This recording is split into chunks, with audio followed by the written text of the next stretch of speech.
Wow, I'm just sitting here for a second.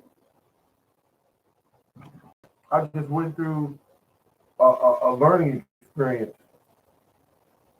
I'm learning how to change a piece computer in a car. I took my computer out of my car and I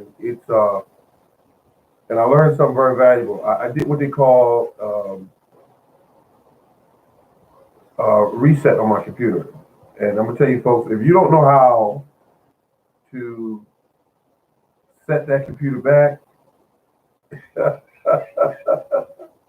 it can be interesting because you can imagine I had a car waxed and cleaned up and everything, and I already reset the computer earlier. And when I did that, I went out, got in it, took a shower and everything, got in the car, pulled out of the driveway, and it cut off right in the middle of the street. And I said, "What the heck is going on?" It wasn't doing that at first. So anyway, I restart, restart, restart, restart. I get about 10 times in, and I said, "What is going on?" I said, "I have to get up into the store because I forgot to get the my bone meal for my garden, but I will get it for my collard greens and kale because I was having so much problem with the car." So anyway, uh, finally got the car started. Finally got it to idle where it's supposed to, and it actually idled correctly. And then I got it what I needed. I'm driving everywhere, cutting it off, cutting it on. It's acting all right. And I'm saying, my goodness,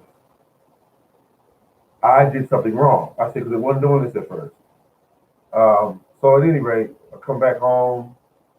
I get on YouTube. I go to call a couple of stores and try to find out. And they're saying, you have to reset this computer. Well, I knew that, but it's cars are different.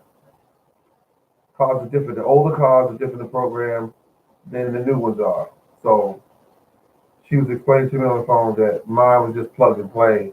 I think that's what she said. When she said I think, I said, "Uh oh, alarm goes off. She's not sure." So I come back and get on YouTube, and YouTube has a number of videos showing me exactly how to reset them. And I said, "Oh," and it was little simple things like if you change out a sensor on a car. One video was explaining if you change out a sensor on a car, the computer has to learn that sensor. Yeah, so thank you for the thumbs up. Thank you. It has to relearn that sensor that you just replaced, whether it be a what do they call it, O2 sensor, whatever the case may be. So you have to turn the key to the on position for 2 minutes, and the computer will go out and search and look at every little component that's plugged into it and learn it and say, "Oh, okay, this is here. Okay, that's calibrated there. Okay, I'm here. Okay." Then you take the key out of the ignition and you wait about a minute. You plug it back in, and then you take the car and you start the car. Let it idle for about a minute. Take the car key back out, and then once you put the key back in the third time, you can drive the car. I didn't do that, so uh, the computer was not communicating with the car. And I learned a valuable lesson real quick. I learned a valuable lesson real quick that once I got the car to drive, it drove beautifully. Folks, the engine was so pretty, it idled so pretty. I said, this car is 22 years old and it drives so much like a brand new vehicle. But that's because I take care of the car.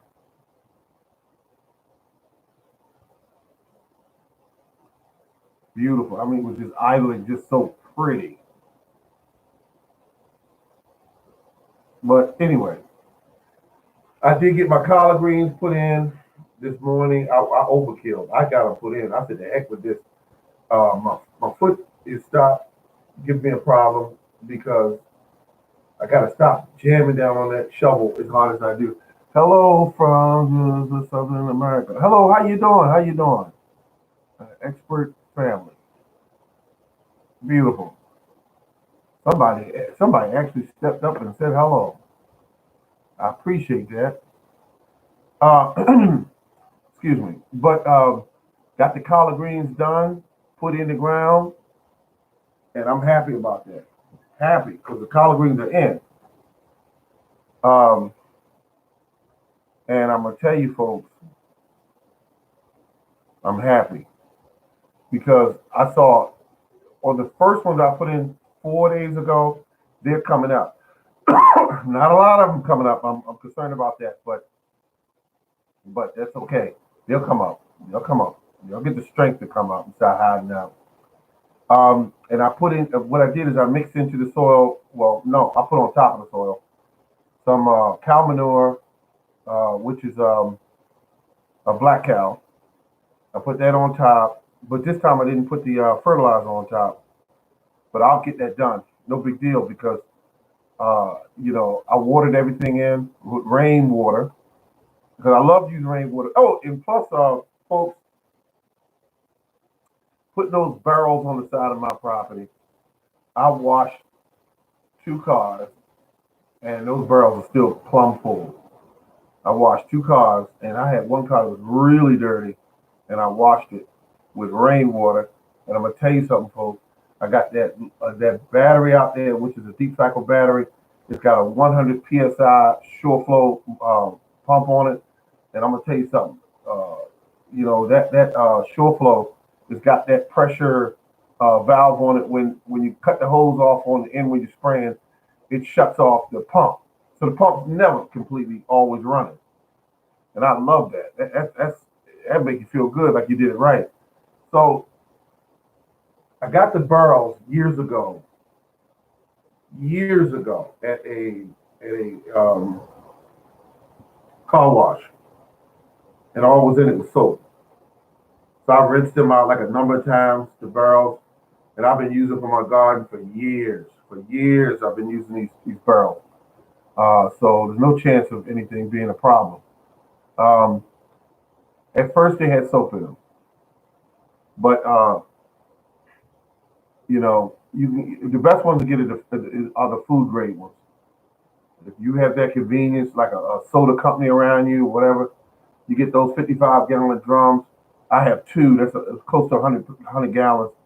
Um, I really wanted 200 gallons because you never know when if somebody might cut off your water supply or whatever. You can drink off of that for maybe a week, well, maybe longer. You just put a filtration system on the front of it, and you can get water out of it perfect, cleaner than what's in your house. So I'm thinking about that too. If I ever up that system to about what they call it, up to 200 gallons, um, there's always that option. I'm always thinking about it. Thanks for the thumbs up too. I appreciate that. I mean, I feel good, folks. I feel real good. I got stuff done. I saw what my blackberries were doing. I fed them real good this year, and they were just growing all over the place. Do not get blackberry bushes unless you plan on watching and taking care of them because these things are growing all over the place trying to hang under the house foundation. They grew in between the phone wires on the house. And I looked at them. They were behind there. They were behind there. I had to clip it off and say, okay, keep it on it. Blackberry bushes. I bought them 7 years ago, and I got them for about $1.75. Even at that time, I thought I paid too much because they were dying in the back of the store. You know how the ones when they bring them in, they don't water them, and then when they start drying up, they put them over on the rack. Either say return or it says trash. He should have gave these to me, but he didn't. He said, give me $1.75 for them. I said, okay. And I'm looking at it. It's got like 3 leaves on it living. So I took it home, put it in a hole, put some compost in there with it, watered it in real good, kept an eye on it for about a week, and I saw some of the new leaves coming out. I said, I got it. And the first year it grew about 7 to 8 feet. The second year about 16 feet, and I kept cutting it back. And then I found out that if you let the tips of them come over and touch the ground, they'll start another plant. So once they started growing more plants, I said, okay, I got it. This is a plant that will take care of itself basically. And if you let it lay in your yard too long, it'll run over your yard. But you got to be really not paying attention to it for it to run over your yard. So don't let that scare you off. Blackberries are one of the healthiest bushes you can get. And if you ever had problems with diarrhea or anything, you can boil the leaves. Check your doctor first. Um, you can boil the leaves and drink that as a tea, and it'll help get rid of any diarrhea problems. Um, Rabbits sometimes get constipation and diarrhea. You can give them some of the leaves every once in a while from them. They love the leaves, and it'll help your rabbits do better. On that note, I'm still doing good on the blackberries. They're growing very well, growing very well.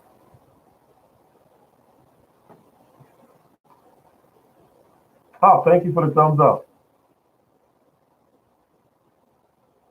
So my favorite out of my yard this year that really showed off was the raspberries. They showed off, um, and mainly because I left them alone. I just basically fed them real good, and then I just left them alone. Instead of the berries being somewhat sweet, they were actually sweet. So that had to do with an organic fertilizer. They also like compost, and I got them in a bad area. You know, when I put them in years ago, it's like a lot of clay soil in that area. But by me adding so much um, compost to the top of that soil, it's pretty good soil over in that area now. Yeah, so when people tell you stuff about your raspberries, you gotta be careful. I mean, because I just left them alone this year, and I was eating raspberries. Raspberries, they were sweet, dark purple. Some of them were red, and I'm just eating. I said, I like this. The technique that I've learned online, which was um, I took some of the branches at the top of my fruit trees, and I simply bent them over, didn't take them off, just bent them over, cracked them where they hang down. It actually broke it, and that is supposed to help fruits like apples, trees to produce spurs. Because when a fruit tree or any plant is under attack, any plant, the whole job of the plant is to survive. And that being said, the plant will put out spurs to put out fruit so it can drop its seeds and survive. That's the whole point of it, is to make sure its genetics survive. Because I was waiting a long time, but for the trees to put on spurs. And they'll do it in their own time. You don't have to rush it or anything like that. But I wanted to rush it.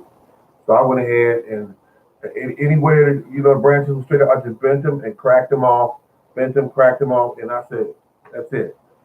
Went back out there about a week and a half later, 2 weeks, and I now, not even 2 weeks, um, and now I see all these new shoots coming out. And I also see the spurs, the little bumps where the spurs are coming out. So that was it. Want to just increase the chances of these um, these plants producing fruit. And the same thing goes for for the plums. I got the plums, which is Stanley. The other one is the God, what is it? What is that? That plum tree is called Santa Rose. Santa Rose.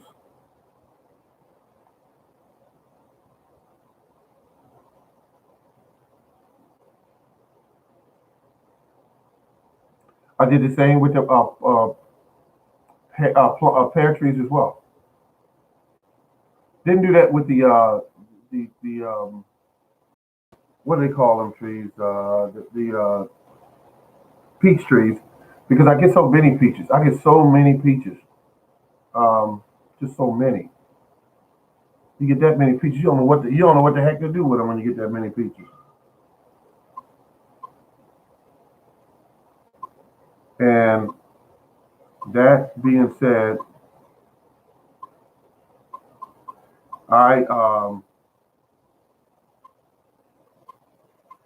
I definitely got everything done, folks. Because I said I got everything done because people were saying to me, why don't you just buy some fruit? Why are you trying to do all this food? And now they see why, because everything is going up. Everything is going up. Food is going up. And I keep thinking someday places like grocery stores are going to be for the more wealthier people. Now I don't know how that's going to pan out for a lot of people, but if you got a backyard, if you got a backyard, folks, or a front yard, for that matter, you can grow some food. You can grow some food. All you need to do is you can get buckets from if you let's see your budget all messed up. Well, not messed up, but you still have a lot of money to spare and stuff.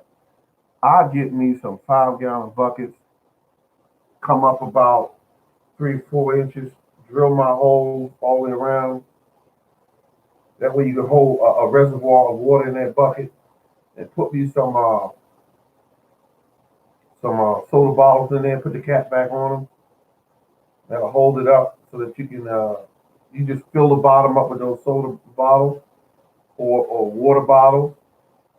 And when you do that, you put the soil on top of it and mix in a lot of ingredients such as you could do some perlite and some uh, make sure that you add in your manure and things like cucumbers and things like tomatoes. You can grow that stuff. There's no reason why a person should add more tomatoes than they know what to do. As long as they got pretty decent weather around them, they can do that kind of stuff. All right, good people, that's the end of my broadcast today. Thank you very much. This has been the Morning Gardener, and I appreciate having you here. And remember, keep on growing.